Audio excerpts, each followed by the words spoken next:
Tema 2 kelas 6 Persatuan dalam Perbedaan. Muatan pelajaran IPA dan PPKN. Pada tema 1 kita sudah membahas tentang perkembangbiakan tumbuhan serta cara pelestarian tumbuhan. Pada pertemuan kali ini kita akan membahas bagaimana cara tumbuhan beradaptasi. Perhatikan gambar tumbuhan berikut. Bagaimana caranya tumbuhan tersebut dapat hidup di dalam air? Tumbuhan tersebut melakukan adaptasi. Adaptasi merupakan kemampuan makhluk hidup untuk menyesuaikan diri terhadap lingkungannya. Adaptasi dilakukan agar tumbuhan atau makhluk hidup dapat tetap hidup. Lingkungan tempat tumbuhan hidup disebut dengan habitat. Pertama, adaptasi tumbuhan terhadap kondisi lingkungannya, yaitu pertama, adaptasi tumbuhan di lingkungan kering atau di lingkungan yang sedikit air, disebut dengan tumbuhan xerofit. Contohnya, lidah buaya dan kaktus. Cara beradaptasinya, daun termodifikasi menjadi duri untuk mengurangi penguapan. Permukaan batang berlapis lilin untuk mengurangi penguapan. Batang yang tebal dan berisi banyak cadangan air, serta akar sangat panjang untuk mencari sumber air. Berikutnya, adaptasi tumbuhan di lingkungan berkadar garam tinggi, disebut dengan halofit. Contoh lingkungan dengan kadar garam tinggi yaitu laut, muara sungai, dan pantai. Keadaan tanah di tempat itu biasanya berlumpur dan berpasir, serta sangat sedikit mengandung oksigen. Contoh tumbuhan yang hidup di lingkungan berkadar garam tinggi yaitu bakau. Beberapa jenis bakau memiliki akar napas yang tumbuh ke atas permukaan tanah untuk memperoleh oksigen. Ada juga tumbuhan bakau yang memiliki akar tunjang untuk menopang tumbuhan di tanah yang berlumpur dan menahan terjangan ombak. Selain itu, daunnya kaku dan tebal dengan permukaan licin, berfungsi untuk mengurangi penguapan dan menyimpan air.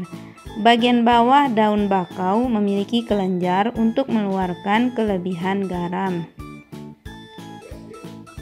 Adaptasi tumbuhan di lingkungan air disebut hidrofit. Contoh tumbuhan hidrofit adalah teratai dan eceng gondok.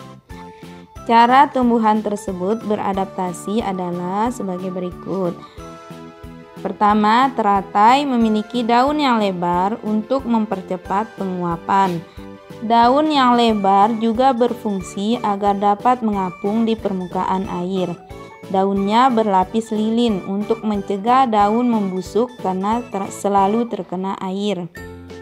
Kemudian eceng gondok memiliki pangkal tangkai daun berongga yang berfungsi untuk membantu mengapung di permukaan air. Akarnya lebat untuk menjaga keseimbangan tumbuhan agar tidak terbalik. Berikutnya, adaptasi tumbuhan di lingkungan lembab disebut hygrofit. Contoh tumbuhan hygrofit adalah begonia dan tumbuhan paku. Oleh karena hidup di tempat lembab, penguapan terjadi dengan lambat. Air dikeluarkan melalui struktur khusus pada daun yang disebut stomata air atau hidatoda. Berikutnya, adaptasi tumbuhan di lingkungan miskin nitrogen.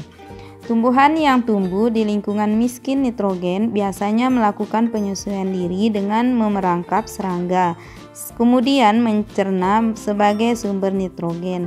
Contohnya, kantong semar dan Venus. Yang kedua, penyesuaian tumbuhan untuk berkembang biak. Contohnya, bunga rafflesia mengeluarkan bau busuk untuk menarik perhatian serangga. Serangga yang hinggap dapat membantu penyerbukan. Tumbuhan seperti mawar, melati, dan anggrek memiliki mahkota bunga yang berwarna mencolok dan kelenjar nektar untuk menarik perhatian serangga yang membantu penyerbukan. Bunga dandelion memiliki cara yang unik untuk penyebaran benihnya. Benih yang sekaligus buahnya memiliki struktur tambahan seperti serabut halus yang membantunya agar mudah terbawa angin. Jika benih tersebut jatuh di tempat yang sesuai, benih itu akan tumbuh menjadi tumbuhan baru. Yang ketiga, adaptasi tumbuhan untuk melindungi diri. Pertama, memiliki duri pada batang atau buah.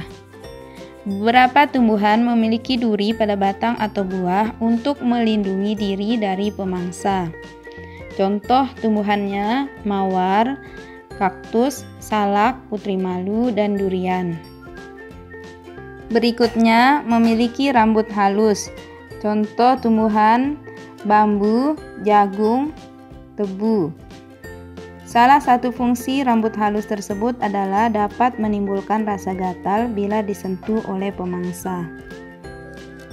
Berikutnya, menghasilkan getah seperti sawo, pepaya, karet, mangga, dan nangka.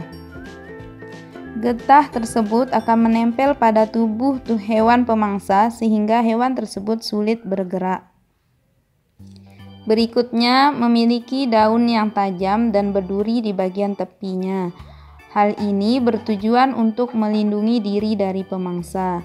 Contohnya, duri pada tepi daun nanas, daun lidah buaya, dan daun yang menyerupai duri pada kaktus.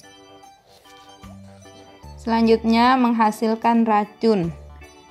Contoh tumbuhannya tumbuhan kecubung dan tumbuhan jarak. Tumbuhan tersebut mengandung racun yang dapat mematikan bagi hewan yang memakannya.